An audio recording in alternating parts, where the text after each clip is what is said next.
Hello and welcome to Emergency Care and Transportation of the Sick and Injured. This is Chapter 6, The Human Body. After completing this chapter and the related coursework, you will be able to describe and apply in context the body planes, topographical anatomy, and anatomic position. You will also be able to identify basic anatomic structures and related functions and describe each body system.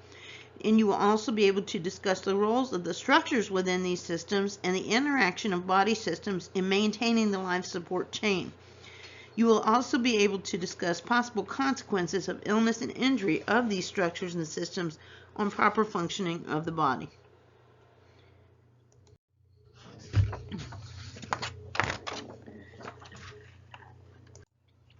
A working knowledge of anatomy is important. This knowledge of anatomy helps to communicate correct information to other medical professionals and to others who may not understand medical terms. Let's discuss topographic anatomy. This applies or refers to the superficial landmarks that serve as guides to structures that lie beneath them. Topographic anatomy applies to the body in the anatomical position so that everyone is referring to the body in the same way. The anatomic or anatomical position is when the patient stands facing you, arms at their side, palms forward. Directional terms are always from the patient's perspective, the patient's left and the patient's right. The planes of the body are imaginary straight lines that divide the body. The three main areas are depending on how the body is divided. You have the frontal or coronal plane, which divides the front from body front and back. The transverse or axial plane, which divides the body top and bottom, and the sagittal or lateral plane, which divides the body left and right. The mid-sagittal or midline plane is a special type of sagittal plane where the body is cut in half, leaving equal left and right halves. This figure shows the planes dividing the body. Let's move into straight anatomy. The first thing we're going to discuss is the skeletal system. The skeleton is what gives us our recognizable human form and protects vital internal organs.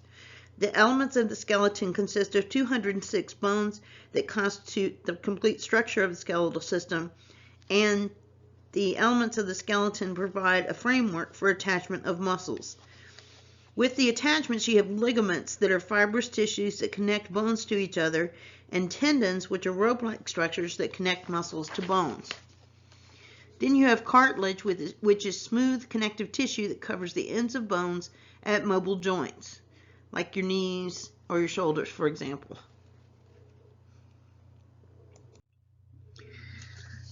The skeletal system is divided into two portions, the axial skeleton and appendicular skeleton.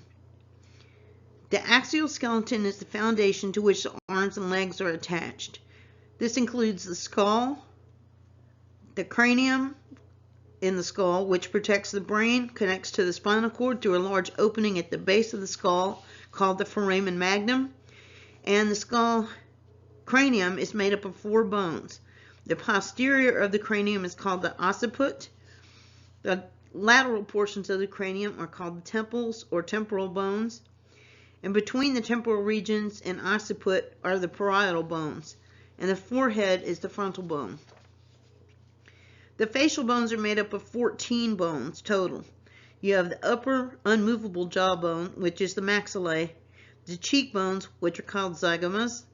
The lower movable portion of the jaw is called the mandible. Orbits, which are the eye sockets, include zygomas, maxillae, and frontal bones of the cranium. And you have very, very short bones that form the bridge of the nose. The skeleton also includes the spinal column. The spinal column is the central supporting structure of the body. It's composed of 33 bones called vertebrae, and vertebrae are named according to the section of the spine in which they lie and are numbered from top to bottom. The spine is divided into 5 sections, top to bottom. You have the cervical spine, which is the neck. This includes 7 vertebrae and attached to the skull. Then you have the thoracic spine, which is the upper back, and 1 pair of ribs is attached to each of the 12 vertebrae that make up the thoracic spine. The lumbar spine, which is the lower back, contains 5 vertebrae. Then you have the sacrum, which is the back wall of the pelvis. The sacrum is of 5 vertebrae that are fused together to form the sacrum, and the sacrum joins the pelvis. Then you have the coccyx or tailbone, which are 4 fused vertebrae. The vertebrae are connected by ligaments with intervertebral discs between each vertebra. Then you have the thorax. The thoracic cavity contains the heart, lungs, esophagus, and great vessels, the aorta and vena cava.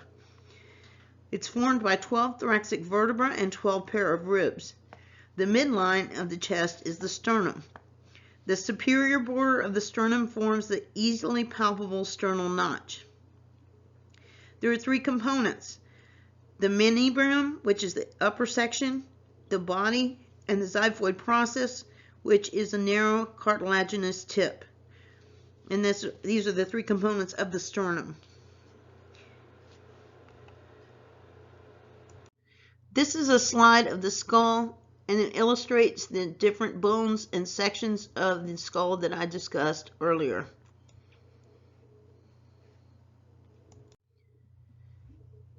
This is an illustration of the spinal column that I just explained, composed of 33 vertebrae divided into 5 sections. You have the cervical, the thoracic, the lumbar, sacrum, and coccyx, top to bottom. And this is a slide of the thorax that I just explained, formed by 12 thoracic vertebrae and 12 pairs of ribs, and contains the heart, lungs, esophagus, and the great blood vessels. This also includes joints, upper extremities, the pelvis, and the lower extremities. Joints occur whenever bones come into contact.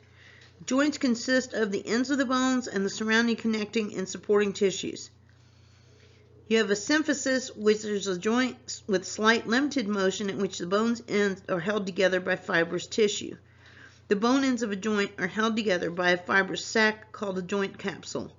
They may be lax and thin, which allows motion, or thick, which resists stretching or bending. In moving joints, a thin layer of articular cartilage covers the ends of the bones. And there's a synovial membrane, which is an inner lining of the joint capsule, and it's responsible for making a thick lubricant called synovial fluid.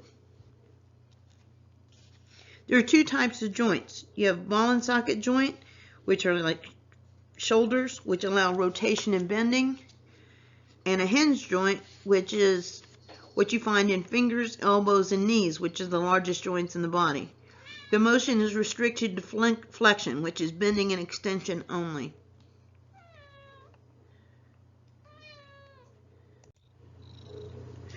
Joints occur wherever bones come into contact.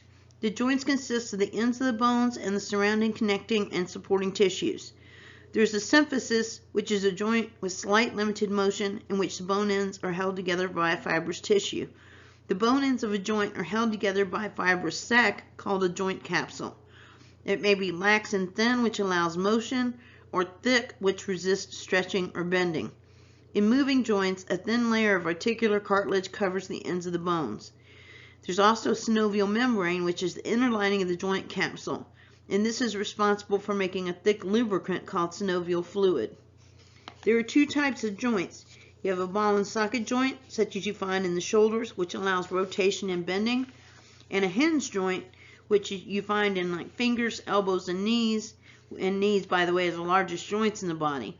This is motion that's restricted to flexion, which is bending and extension only.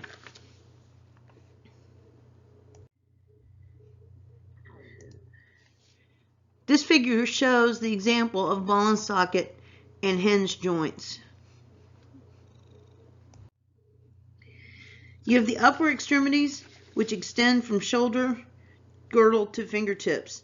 It's composed of arms, forearms, hands, and fingers. With the upper extremities, you have a shoulder that extends from the shoulder girdle to the fingertips, and this is composed of arms, forearms, hands, and fingers. The shoulder girdle itself is where 3 bones come together. You have the clavicle, which is the collarbone, the scapula, which is the shoulder blade, and the humerus, which is the upper or supporting bone of the arm. In the arm, you have the upper humerus, which is the supporting bone, and the forearm, which consists of the radius and ulna. The radius lies on the lateral or thumb side, and the ulna is on the medial or little finger side. With the wrist and hand, you have modified ball and socket joints formed by the ends of the radius and ulna and wrist bones. There are 8 bones in the wrist called carpal bones.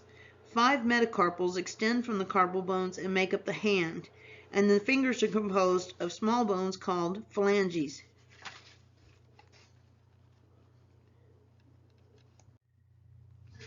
In the pelvis is a closed bony ring consisting of 3 bones: the sacrum, which is the fused vertebra in the back, and 2 large pelvic bones. Each pelvic bone is formed by fusion of the ilium, ischium, and the pubis. These 3 bones are joined posteriorly by the sacrum. Anteriorly, the right pubis and the left pubis are joined by the pubic symphysis, which is a hard, bony, and cartilaginous joint with minimal motion. That's in the front side of the pelvis. The leg connects to the hip joint at the acetabulum, which is the part of the pelvis where the ilium, ischium, and pubic bones meet. Here's an illustration of the pelvis that I just discussed. Posteriorly, you have the ilium, ischium, and pubis bones, which are joined by the sacrum, and anteriorly, which is in the front, you have the pubic symphysis, which is where the right and left pubis bones are joined. Then you have the lower extremities. The first we're going to discuss is the femur or thigh bones, but the lower extremities main parts are the thigh, leg, and foot. So if we start in the thigh with the femur, that's also the thigh bone. It's the longest and one of the strongest bones in the body. At the superior bone of the head is called the femoral head, and it's a round ball-like structure and what fits up into the pelvis. The femoral head connects to the acetabulum, which is the pelvic girdle, by a ball and socket joint. The femoral head attaches to the shaft of the femur through the femoral neck. There are 2 projections where major muscles of the thigh connect to the femur. You have the greater trochanter, which is lateral superior, and the lesser trochanter, which is the medial or inferior. The knee connects the upper leg to the lower leg, and it is a hinge joint with a specialized bone called the patella or kneecap. The lower leg consists of the tibia, which is the shin bone, which lies on the anterior of the leg, and the fibula, which lies on the lateral side of the leg. The ankle is a hinge joint, and it allows flexion and extension of the foot. The foot contains 7 tarsal bones. The talus and calcaneus are the largest bones. The talus joins with the distal tibia and fibula to form the ankle joint. The calcaneus forms the prominence of the heel. There are 5 metatarsal bones that form the substance of the foot, and the plantar surface is the bottom surface of the foot, while the dorsum is the top of the foot. There are 5 toes that are formed by 14 phalanges in total. You have 2 phalanges in the great toe, or large toe, and then 30 phalanges in each of the smaller toes. So just to remind you, the skeletal system is what gives the body its shape, protects fragile organs, allows for movement. It also stores calcium and helps create blood cells. Now let's move on to the musculoskeletal system. The musculoskeletal system provides form, upright posture, movement, and protection of vital internal organs. There are 3 types of muscles: skeletal, smooth, and cardiac. The skeletal muscle attaches bones to the skeleton and forms the major muscle mass of the body. It's also called voluntary muscle because it's under direct voluntary control of the brain. Movement of the body results from skeletal muscle contraction or relaxation. Most muscles of the body operate on the principle of antagonistic parts. For example, the biceps work to slow the movement of the triceps as the arm is extended. Smooth muscle is found within blood vessels and intestines, and then cardiac muscle is only found within the heart.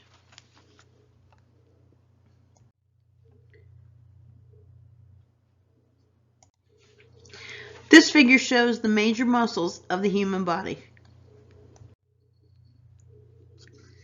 Now let's talk about the physiology of the musculoskeletal system. Contraction and relaxation of the system makes it possible to move and manipulate in the environment. A byproduct of this movement is heat. When you get cold, you shiver, which is when you involuntarily shake muscles, and this helps to produce heat. Another function of muscles is to protect structures under them. The respiratory system consists of structures of the body that contribute to the process of breathing or respiration. The upper airway consists of the nose, the mouth, which is the oral cavity, tongue, the jaw, which is the mandible, and the larynx, which is the voice box. And this divides the line between the upper and lower airway. It's a complex arrangement of tiny bones, cartilage, muscles, and vocal cords that make up the larynx.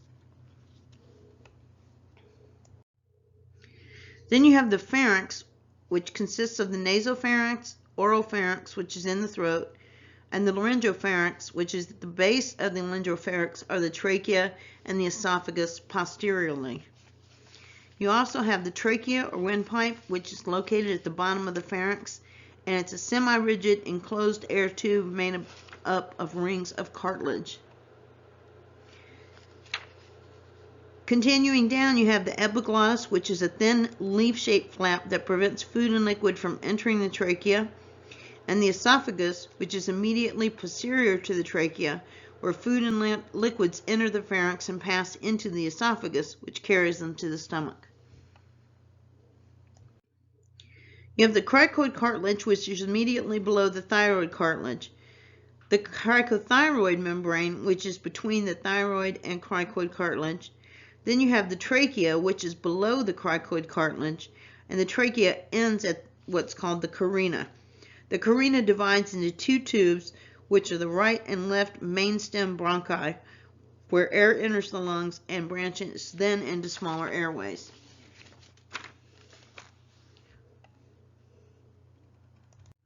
The two lungs are held in place by the trachea, arteries and veins, and pulmonary ligaments. Each lung is divided into lobes. The right lung has an upper, middle, and lower lobe, and the left lung has an upper and lower lobe.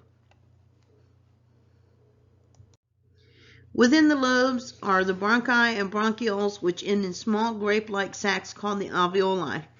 Alveoli are where gas exchange takes place between oxygen and carbon dioxide. Then you have a pleural, which is a layer of smooth, glistening tissue that covers each lung and lines the chest cavities. Between those two layers is a small amount of fluid that allows the tissues to glide smoothly. Lungs, as I was just discussing.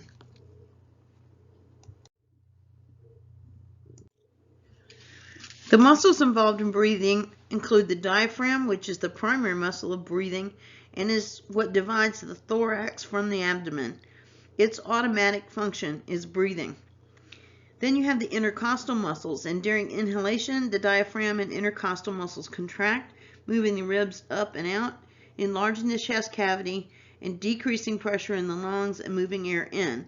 During exhalation, the diaphragm and intercostal muscles relax, decreasing the chest cavity, increasing the pressure in the lungs, and moving air out.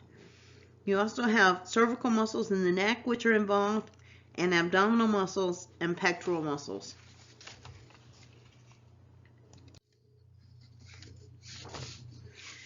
The respiratory system's function is to provide the body with oxygen and eliminate carbon dioxide.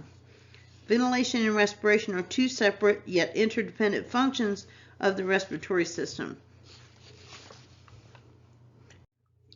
Respiration is the exchange of oxygen and carbon dioxide in the alveoli and in the tissues of the body. It provides much needed oxygen to the cells and removes the waste carbon dioxide. Oxygen passes from the blood through the capillaries to tissue cells, and carbon dioxide passes back. Diffusion is the passive process in which oxygen molecules move from an area with a higher concentration of molecules to an area of lower concentration. The brainstem automatically controls breathing if the level of carbon dioxide or oxygen in arterial blood is too high or too low.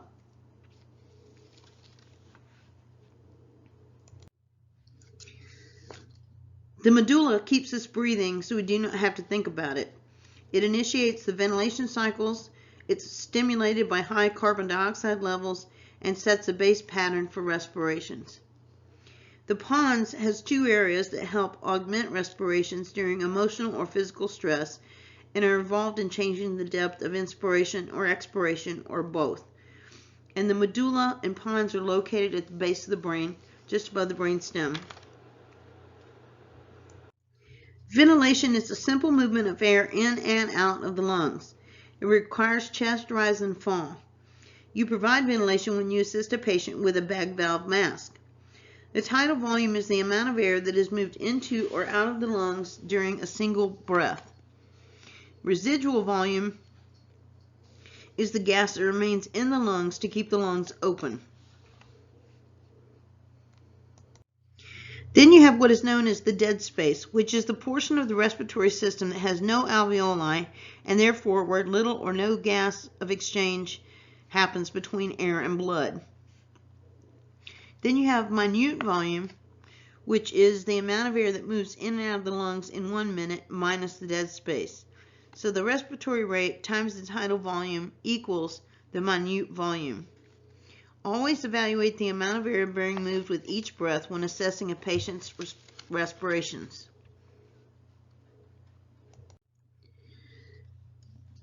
With normal breathing, you have normal rate and depth, or tidal volume, a regular rhythm or pattern of inhalation and exhalation, and clear audible breath sounds on both sides of the chest, regular rise and fall movement on both sides of the chest, and movement of the abdomen.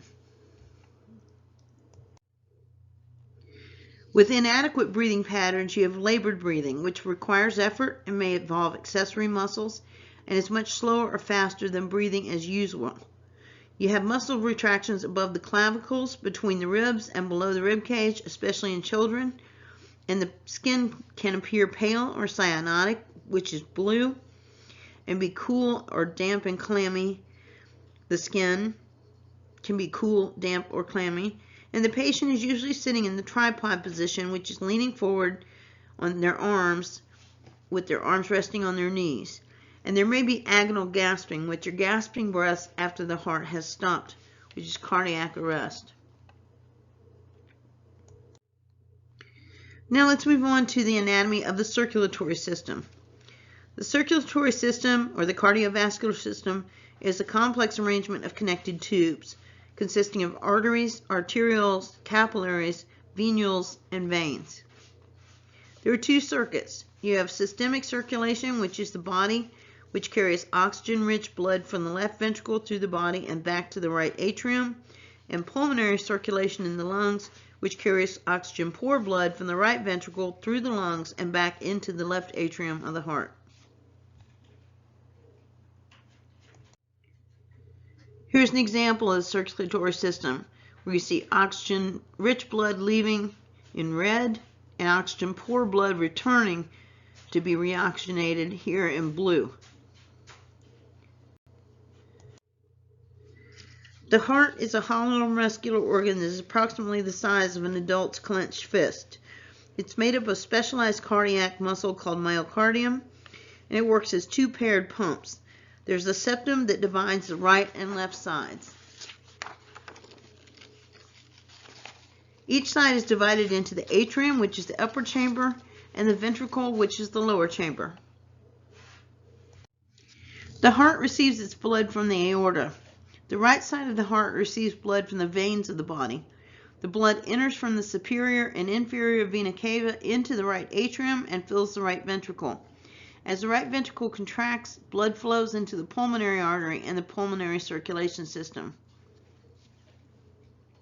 Oxygenated blood returns from the lungs through the pulmonary veins into the left atrium and passes through a valve into the left ventricle. When the left ventricle contracts, the blood is pumped into the aorta and then the arteries of the body. A one-way valve governs the exit of blood from each of the four heart chambers. The one-way valves prevent backflow of blood. When a valve controlling entry to a heart chamber is open, the valve that controls the exit is shut, and vice versa.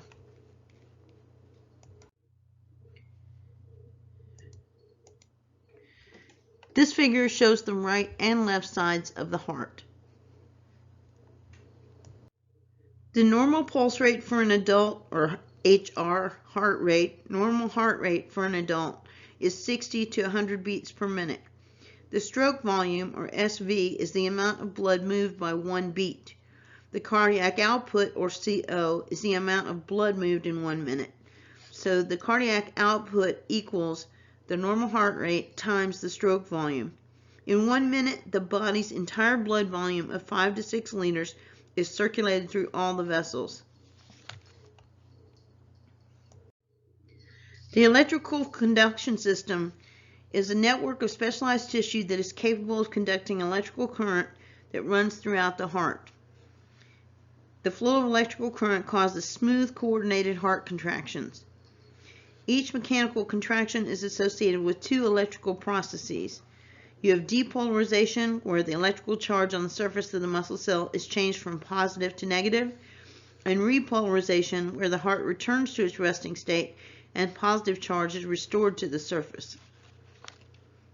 Electrical impulses begin high in the atria at the sinoatrial node, travel to the atrioventricular node and bundle of His, and then move through the Purkinje fibers to the ventricles.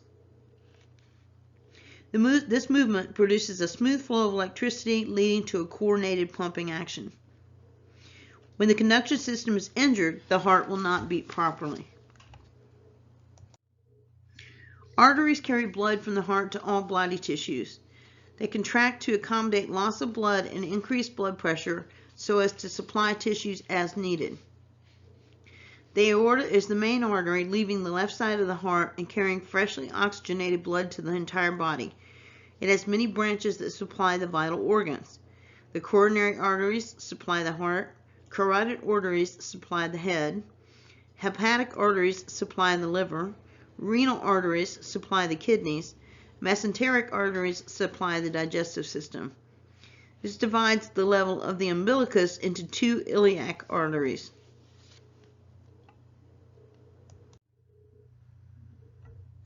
You have the pulmonary artery that originates at the right ventricle of the heart and carries oxygen-poor blood to the lungs for reoxygenation. Arteries branch into a series of increasingly smaller vessels until they connect to the vast network of capillaries. Pulse is palpated most easily at the neck, wrist, or groin, and is created by the forceful pumping of blood out of the left ventricle and into the major arteries.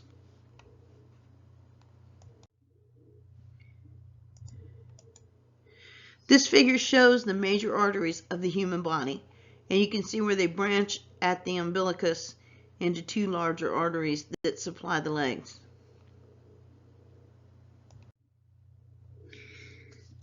Capillaries are tiny blood vessels that connect arterioles to venules. These allow contact between blood and the cells of the tissues.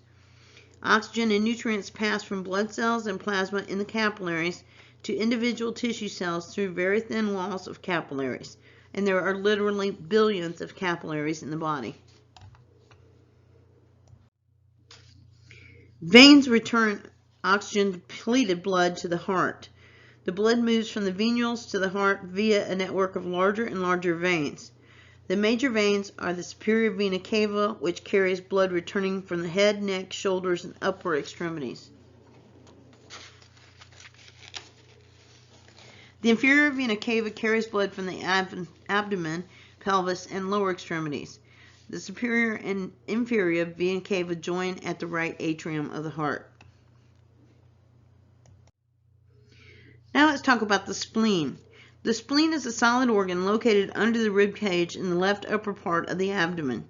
It filters worn out blood cells, foreign substances, and bacteria from the blood. It's highly vascular and is particularly susceptible to injury from blunt force trauma and can lead to severe internal bleeding. Blood composition is made up of plasma, red blood cells, white blood cells, and platelets. Plasma, which is the liquid portion of blood, contains water, which is its primary component, proteins, which is a primary component, and then oxygen, carbon dioxide, nitrogen, nutrients, and cellular wastes. The red blood cells, or erythrocytes they're also called, contain hemoglobin, which gives blood its color, and carry oxygen. White blood cells, which are called leukocytes, play a role in the body's immune system to defense fight against infection.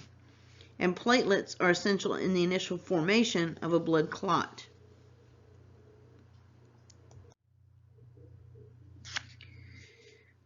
Let's talk about the physiology of the circulatory system. Blood pressure is pressure that the blood exerts against the walls of the arteries. Systole is when the left ventricle of the heart contracts and it pumps blood from the ventricle into the aorta. Diastole is when the muscle of the ventricle relaxes and the ventricle fills with blood.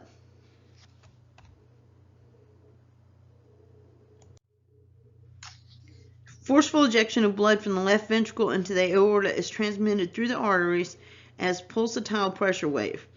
It can be measured with a blood pressure cuff, or a systolic blood pressure is the high wave of the heart as it's contracting, and diastolic blood pressure is the low point of the wave as the heart is in relaxation phase.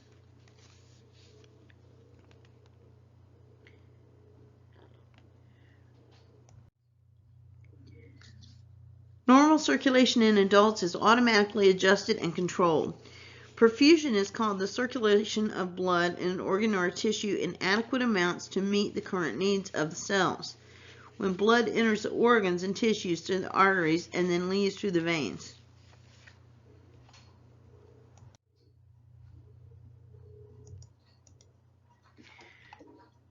This is an example of blood entering the organs and tissues through the arteries and then leaving the organs and tissues through veins. So once the oxygen's been used, then it leaves through the veins, goes back up to the heart and lungs to be reoxygenated. With inadequate circulation in adults, the system can adjust to compensate for a small blood loss. Vessels will constrict and the heart will pump more rapidly. With a large loss, this adjustment fails and the patient goes into shock. It can be expressed by the following formula. Mean arterial pressure equals heart rate times stroke volume times systemic vascular resistance, or MAP equals HR times SV times SVR.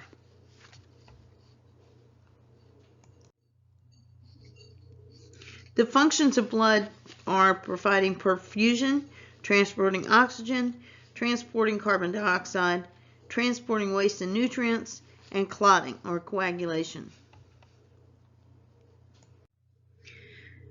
Let's talk about nervous system control of the cardiovascular system. The sympathetic nervous system is responsible for the fight or flight response.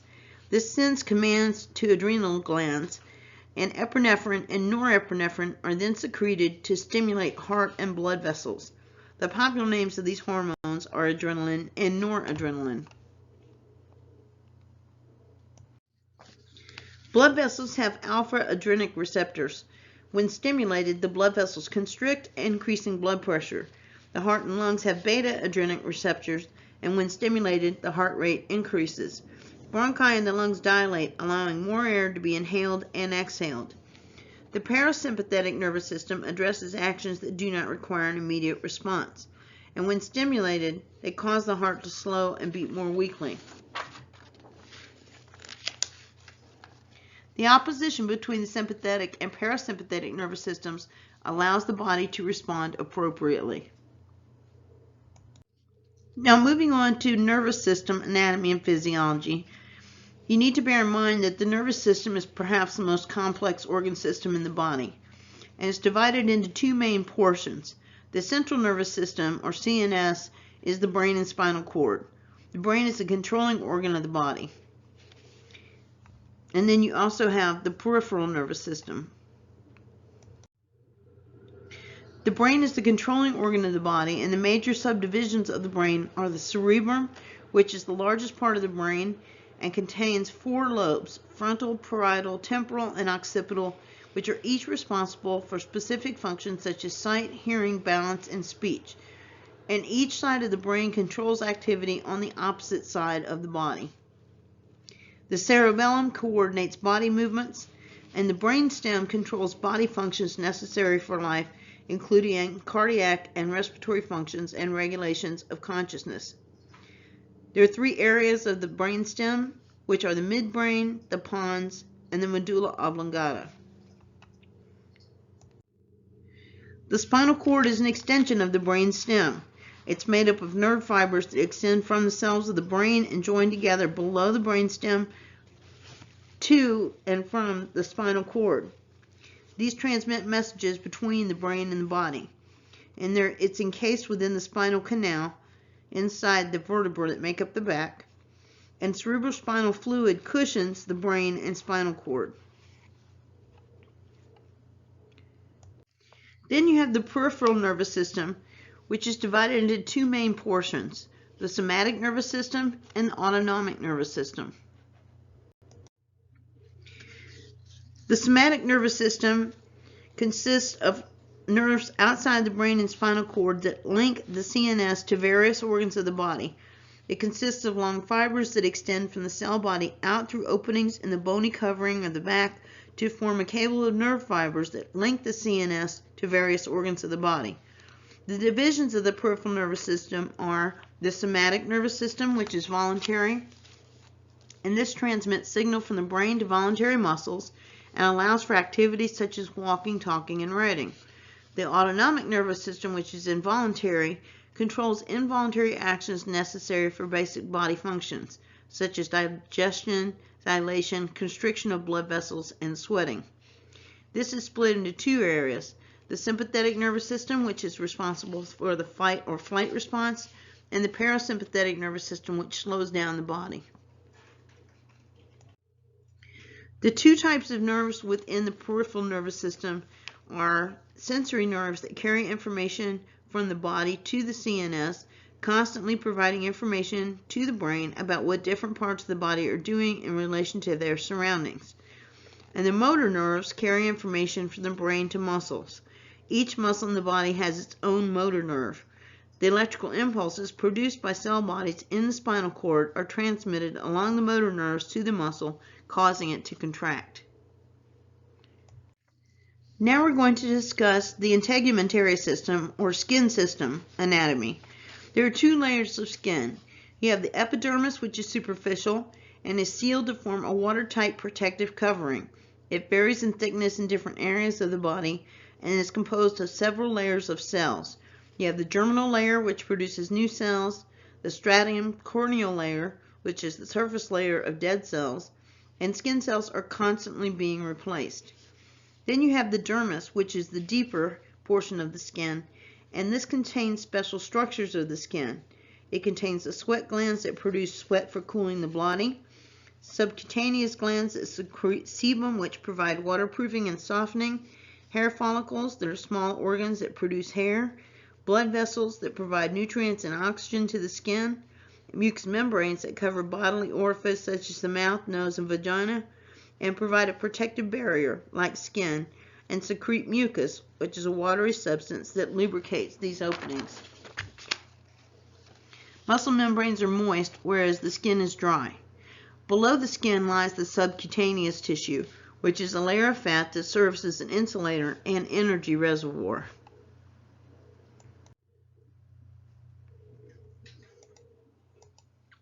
This figure shows the different layers of the skin that I just discussed. The skin is the largest single organ of the body, and it has three major functions. It protects the body in the environment and protects the body from infectious organisms. It helps regulate body temperature, and sweat is secreted to the skin surface from the sweat glands. And then it also transmits information from the environment to the brain, so the skin reacts to pressure, pain, and pleasurable stimuli. Now we're going to discuss the anatomy of the digestive system. Digestion is the processing of food that nourishes the individual cells of the body. The digestive system is also called the gastrointestinal system. It contains the major organs of digestion and excretion and is organized into four quadrants: the right upper, right lower, and left lower. The abdomen is the second major body cavity, the first being the thoracic cavity. The abdomen is the second major body cavity and contains the major organs of digestion and excretion. The quadrants are the easiest way to identify areas. Right upper quadrant contains the liver, gallbladder, and a portion of the colon. The left upper quadrant contains the stomach, spleen, and a portion of the colon. The right lower quadrant contains two portions of the large intestine, the cecum and ascending colon, and the appendix is attached to the lower cecum. And then you have the left lower quadrant, which contains the descending and sigmoid portion of the colon. The quadrants refer to the patient's right and left. So right upper quadrant is RUQ, left upper quadrant is LUQ, right lower quadrant is RLQ, and the left lower quadrant is LLQ. And again, these quadrants refer to the patient's right and left. The small intestine, pancreas, large intestine, and urinary bladder lie in more than one quadrant. The kidneys and pancreas lie behind the abdominal cavity and are not included in the body cavity itself. The mouth consists of lips, cheeks, gums, teeth, and tongue. It also has salivary glands. There are two sets, one on each side of the mouth and in front of each ear. Saliva serves as a binder for chewed food and as a lubricant. You also have the oropharynx, which is a tubular structure that extends from the back of the mouth to the esophagus and trachea. The esophagus is a collapsible tube about 10 inches long, and it extends from the pharynx to the stomach. The muscles in the wall of the esophagus propel food to the stomach. The stomach is a hollow organ in the left upper quadrant. It receives food, stores it, and provides force movement into the bowel. The pancreas is a flat solid organ that lies below and behind the liver and stomach. There are two portions of the pancreas, the exocrine and endocrine. The exocrine portion secretes pancreatic juice containing enzymes that aid in digestion of fat, starch, and protein. And the endocrine portion, or also known as the islets of Langerhans, produce insulin and glucagon. The liver is a large solid organ immediately beneath the diaphragm in the right upper quadrant, or RUQ, extending into the left upper quadrant, or LUQ. The largest solid organ in the abdomen is the liver, and it's made up of a large mass of blood vessels and cells. The liver has many functions, filtering harmful substances, forming the factors needed for blood clotting and normal plasma production, and is the principal organ for storing sugar or starch for immediate use by the body for energy. It also has bile ducts, and the major function of the bile duct is the digestion of fat. The bile duct connects the liver to the intestine, and the gallbladder is a small pouch extending from the bile ducts that serves as a reservoir and concentrating organ for bile produced in the liver.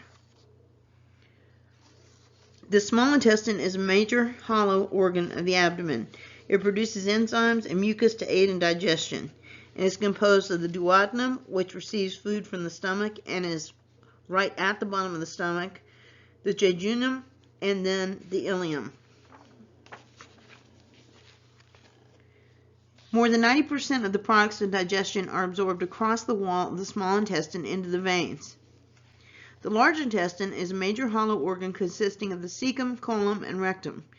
The major function of the colon is to absorb the final 5 to 10% of digested food and water from the intestine to form a solid stool.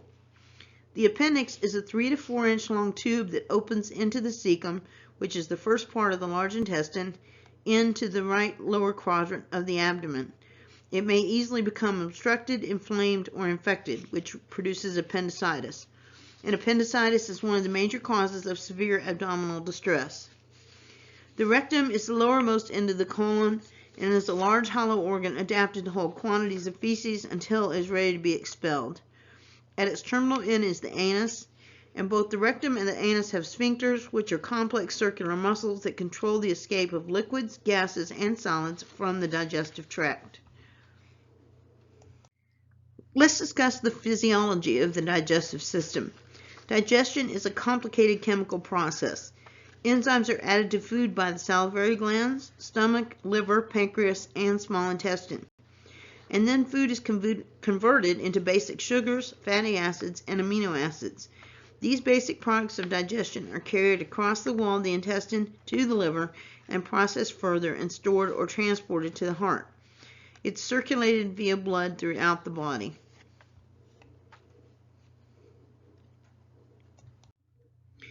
Now let's discuss the lymphatic system. The elements of the lymphatic system include the spleen, lymph nodes, lymph vessels, the thymus gland, and some other components. It supports the circulatory system and immune system. Lymph is a thin, straw-colored fluid that carries oxygen, nutrients, and hormones to the cells and waste products of metabolism away from the cells to be excreted. Lymph vessels form a network throughout the body that serve as an auxiliary to the circulatory system. It relies on muscle contractions and movements of the body for lymph to flow. Lymph nodes are tiny oval-shaped structures that filter lymph.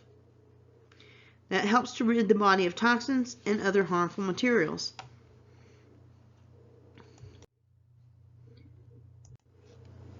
Now we're going to discuss the endocrine system, anatomy, and physiology. The endocrine system is a complex message and control system and integrates many body functions. It has endocrine glands that release hormones directly into the bloodstream. Some examples are epinephrine, norepinephrine, and insulin. And each endocrine gland produces one or more hormones. The brain controls the release of the hormones and causes also excesses or deficiencies in hormones can cause disease.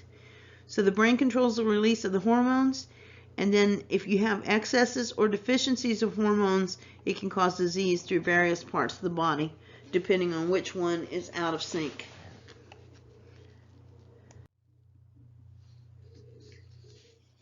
Now the urinary system, anatomy, and physiology we'll discuss next, and the urinary system controls the discharge of certain waste materials filtered from the blood by the kidneys. The kidneys are solid organs. The ureters, bladder, and urethra are hollow organs. The main function of the urinary system is to control fluid balance in the body. It also filters and eliminates waste and controls pH balance. The body has two kidneys that lie in the retroperitoneal space. Kidneys get rid of blood, toxic waste products, and control the balance of water and salt. Waste products and water are constantly filtered from blood to form urine. The kidneys concentrate this filtered urine by reabsorbing the water as it passes through a system of specialized tubes. A ureter passes from each kidney to drain into the urinary bladder.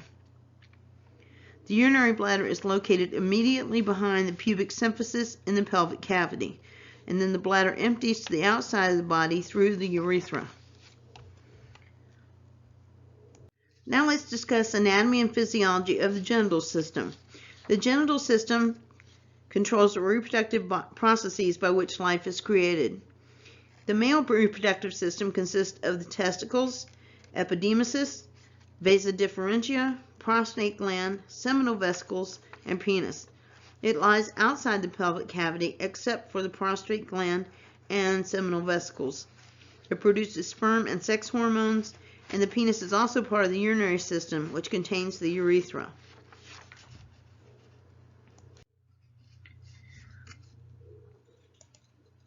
This figure shows the organs of the male reproductive system that I just discussed. The female reproductive system consists of the ovaries, fallopian tubes, uterus, cervix, and vagina. It is contained entirely within the pelvic cavity except for the clitoris and labia. It produces egg cells called ovum and sex hormones. Both of those come from the ovaries themselves.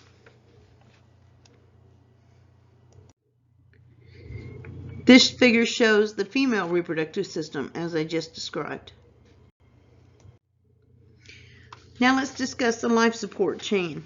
Cells are the foundation of the human body, and all cells in the body require oxygen, nutrients, and removal of waste. The circulatory and respiratory systems are the carriers of these supplies and waste. If interference occurs, cells become damaged and die.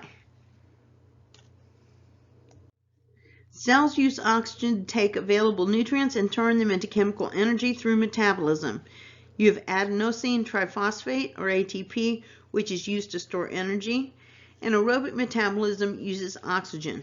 The brain and heart require constant supplies of oxygen.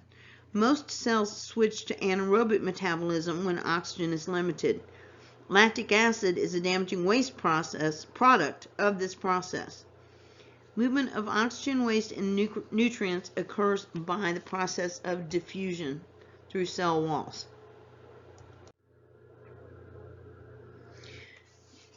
pH is critical to diffusion and is a measure of acidity or alkalinity. The body expends a large amount of energy to maintain normal pH levels. Now we're going to talk about pathophysiology. Pathophysiology is the study of functional changes that occur when the body reacts to disease. Many diseases can occur in patients. Diabetes is a disease of the pancreas, stroke is a disease of the brain, pneumonia is a disease of the lungs. Those are just 3 examples. Respiratory compromise is the inability of the body to move gas efficiently. This can lead to hypoxia, which is decreased level of oxygen in the body, and hypercarbia, which is elevated level of carbon dioxide in the body.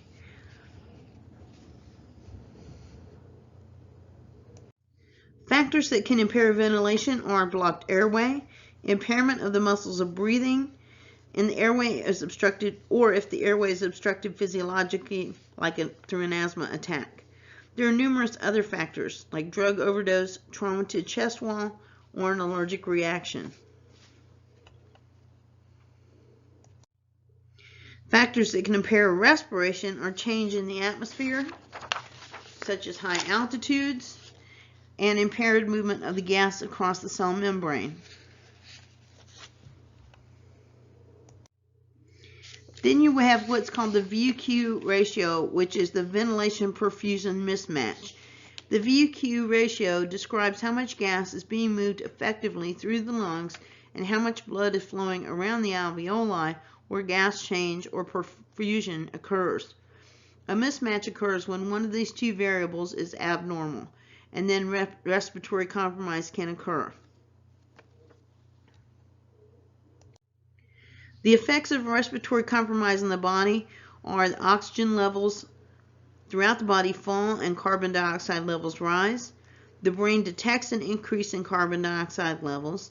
The body increases its respiratory rate in an attempt to return to the carbon dioxide levels to normal. If increased respiratory rate does not occur or is not effective in returning carbon dioxide levels to normal, the blood will become more acidic.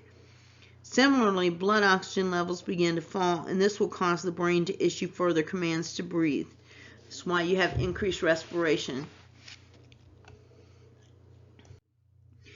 Now let's talk about shock. This is a condition in which organ and tissues receive an inadequate flow of blood and oxygen or perfusion. It can occur due to inadequacy of the central or peripheral circulation, and impaired oxygen delivery causes cellular hypoxia. This can lead to anaerobic metabolism, lactic acid production, and organ dysfunction. And shock is categorized into several types depending on the cause. The effects of shock on the body are similar to the effects of respiratory compromise in that the level of oxygen supplied to the tissue falls. Then the cells engage in anaerobic metabolism, which results in lactic acid production. There are several metabolic acidosis severe metabolic acidosis ensues, leading to increased levels of carbon dioxide within the blood. Baroreceptors detect decreased blood pressure and initiate the release of epinephrine and norepinephrine. The heart rate increases, the heartbeat is more forceful, and blood vessels constrict. Interstitial fluid moves into the capillaries, and once a certain level of tissue hypoperfusion is reached, cell damage proceeds in a similar manner regardless of the underlying cause of the shock.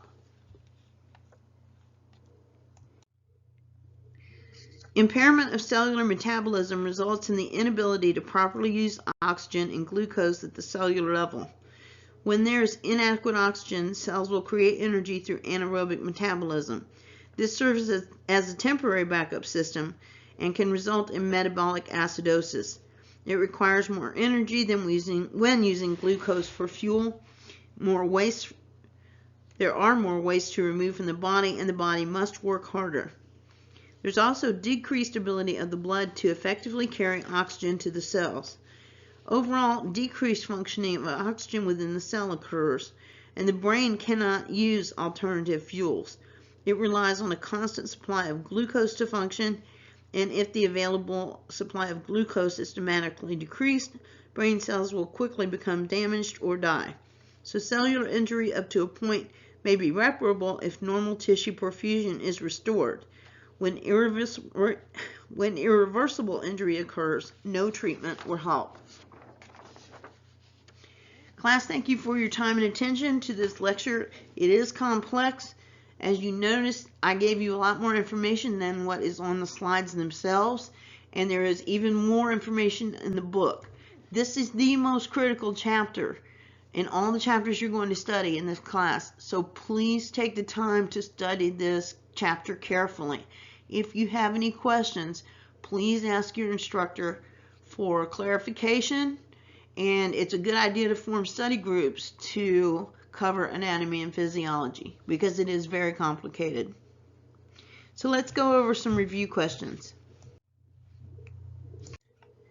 Review question 1. Which of the following are found in the retroperitoneal space? We just went over this. So in the retroperitoneal space, do you find the liver, the spleen, the kidneys, or the stomach? The correct answer is C, the kidneys. The kidneys lie in the retroperitoneal space, which is the space behind the abdominal cavity, which is why they're not included if you find trouble in the abdomen. The spleen, liver, and stomach are all located in the anterior or true abdomen. Okay, here are the other answers that were given. A, which is the liver, and that's incorrect because the liver lies immediately beneath the diaphragm in the anterior abdomen. The spleen, which was an incorrect answer because the spleen lies under the rib cage in the left upper quadrant of the abdominal cavity. Of course, C, kidneys, is the correct answer. They have in the retroperitoneal space behind the abdominal cavity. And the fourth alternative you had was stomach, and that's incorrect because the stomach lies in the left upper quadrant of the abdominal cavity, the true abdominal cavity. Question 2. The cartilaginous tip of the sternum is called the costal arch, the manubrium, angle of Lewis, or the xiphoid process. I'll give you a hint. Anything that sticks out from the skeleton is called a process. So that ought to give you a pretty good clue right there. And the answer is, of course, D, the xiphoid process. It projects from the lower part of the sternum. It's made of cartilage, and relative to other parts of the sternum, e.g. the manubrium or angle of Lewis, it is soft to palpation. Therefore, it is important where you place your hands during CPR. You can dislodge the xiphoid process, and it's shaped like an arrowhead, and even though it is cartilaginous, it is still sharp enough to do a lot of severe damage. So you want to make sure that you have your hands in the right place and not place any pressure on the xiphoid process, which can snap off if you're doing CPR incorrectly. So let's look at the other answers and see why they were incorrect. The cartilaginous tip of the sternum is called the costal arch. That's incorrect because the costal arch is the bridge of cartilage that connects the ends of the 6th through 10th ribs to the lower sternum. The manubrium is incorrect because this is the upper section of the sternum, one of 3 parts. The angle of Lewis is incorrect because this is found at the level where the 2nd rib is attached to the sternum. And of course, the correct answer, as we just reviewed, is the xiphoid process. Question 3. A person with a bilateral femur fracture has fractured one or more of his or her femurs, fractured both of his or her femurs, one femur attached in 2 places, or fractured the lateral aspect of the femur. So think about it. Bilateral meaning both sides. So if you have someone with bilateral femur fractures, let's see what the correct answer is. And the correct answer to the question is B. The term bilateral refers to both sides of the body with reference to the midline. Therefore, bilateral femur fractures would indicate that both femurs are fractured. Let's look at the other parts of the question, and see why those were incorrect. A person with bilateral femur fractures has fractured one or more of his or her femurs. That's incorrect because bilateral means two, both sides of the body. And of course, that's the correct answer on B, fractured both femurs. C is incorrect because it says that one femur is fractured in two places. That's not correct because the terminology bilateral means that one fracture is occurred on both sides of the body. A bilateral fracture is one fracture that occurs in two bones. The D gave you the alternative of fracture of the lateral aspect of the femur. That's incorrect because that means the outside portion of the femur itself is broken, but that would be only on one side. The question's asking you about fractures on both sides. Those are bilateral fractures. Question 4. The most prominent landmark on the anterior surface of the neck is the mastoid process, the cricoid cartilage, the thyroid cartilage, or the cricothyroid membrane. And we talked about this. It's also referred to as the Adam's apple. So let's look and see what the correct answer is. The correct answer is C. The thyroid cartilage, commonly referred to as the Adam's apple, is the most prominent landmark on the anterior, which is the front surface of the neck. The cricoid cartilage is located directly inferior to or below the thyroid cartilage. It is a less prominent landmark. And people typically think that females do not have Adam's apples and males do. Females have them as well. They just are not as prominent. But they are structurally the same as men. Now let's look at the other alternatives and see why they were incorrect. Number 4 said the most prominent landmark on the anterior or front surface of the neck is the mastoid process. That's incorrect because the mastoid process is the prominent bony mass at the base of the skull. It gave you the cricoid cartilage, and that's incorrect because that is the firm ridge of cartilage that's inferior to or below the thyroid cartilage. C is correct, that is the thyroid cartilage. And D, the cricothyroid membrane, that's incorrect because that's the thin sheet of connective tissue that joins the thyroid cartilage and the cricoid cartilage. Question 5. Insulin is produced in the liver, pancreas, thyroid glands, or adrenal glands. Considering that diabetes is such a problem, I think you can probably get this one pretty easily. And it is, of course, B. The pancreas is a solid organ that produces both insulin and digestive juices. Insulin is produced in the islet of Langerhans, which are part of the pancreas.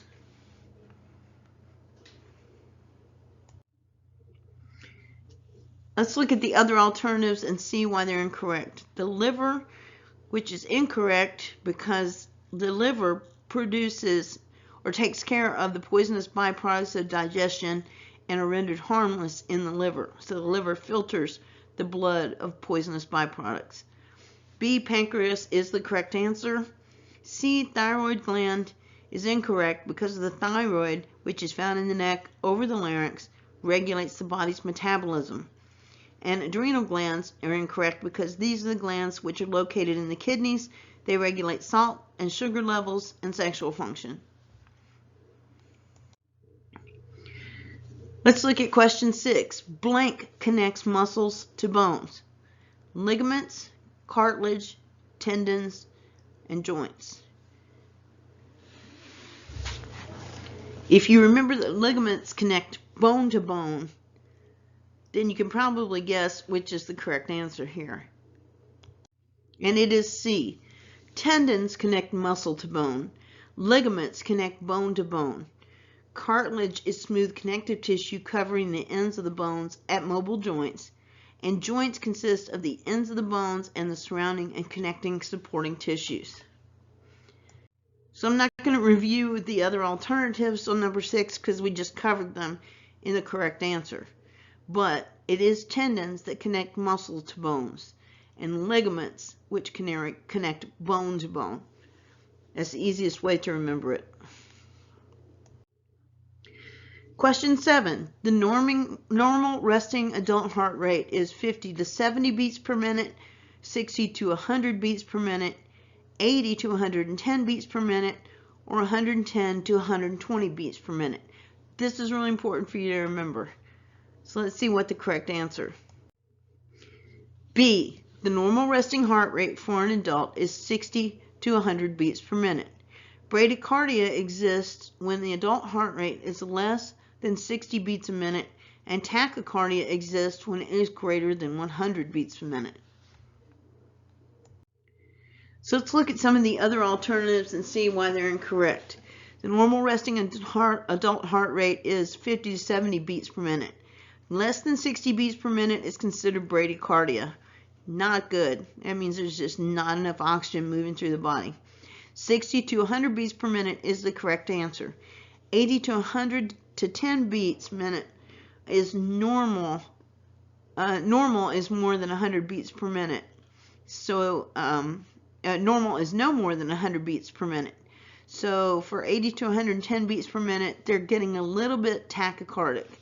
And 110 to 120 beats per minute, the answer is more than 100 beats per minute is moving straight into tachycardia. So the correct answer, again, is 60 to 100 beats per minute. Anything less and you're touching or are in bradycardia. Anything more, you're touching or are into tachycardia. Review question 8. The left atrium of the heart receives blank blood from the blank. And the options are A, oxygenated blood from the lungs, B, deoxygenated blood from the body, C, oxygenated blood from the body, or D, deoxygenated blood from the lungs. This is really important for you to understand. So let's see what the correct answer is here. Their answer is A. The left atrium receives oxygenated blood from the lungs via the pulmonary veins. The right atrium receives deoxygenated blood from the body via the vena cava. I'm not going to explain why the wrong answers are wrong, because you need to concentrate and focus on which one is right, which is A. The left atrium of the heart receives oxygenated blood from the lungs. And this is the rest of number 8, which I'm not going to cover. Number 9, the largest part of the brain is the cerebrum, brainstem, cerebellum, or foramen magnum. You could probably get this one right. And it is A. The three major parts of the brain are the cerebrum, the brainstem, and the cerebellum. The largest part of the brain is the cerebrum, which is sometimes called the gray matter. The cerebellum, sometimes called the athlete's brain, is the smallest part of the brain. And the brainstem itself is responsible for vital functions such as heart rate, breathing, and blood pressure. The foramen magnum is the large opening in the base of the skull through which the spinal cord passes from the brain into the spinal column. So we covered all of the wrong answers in the explanation for the correct answer, so I'm not going to review them here. Question 10. Which of the following statements about red blood cells is false? A. They contain iron. B. They carry oxygen. C. They help to fight infection. And D. They give color to the blood. If you know what the various components of blood are made of, this should be a pretty easy answer. And it is C. The hemoglobin molecules in red blood cells contain iron, which give color to the blood and carry oxygen. But it is not the red blood cells that fight infection. It is white blood cells that play a role in helping the body to fight infection. So if we look at this question again, which of the following statements about red blood cells is false? A, they contain iron. That's not false. It's true. The hemoglobin found in red blood cells carries iron, which gives it its red color. B, they carry oxygen. That's true. The hemoglobin found in the red blood cells carries oxygen. C, they help to fight infection, and that's false because the correct answer is that white blood cells carry or fight infection in the bloodstream. And D, which of the following statements about red blood cells is false? They give color to the blood. That's not false. It's actually true. Hemoglobin found in red blood cells gives blood its color, as I mentioned just a moment ago. Okay, class, again, thank you for your time, attention, and concentration on this very complicated subject. Again, let me state that this is the most important chapter that you will cover in EMT class. So please form study groups, get study partners, and if you have any confusion or need any kind of clarification, please discuss this with your instructor. Thank you, and I look forward to discussing with you in Chapter 7.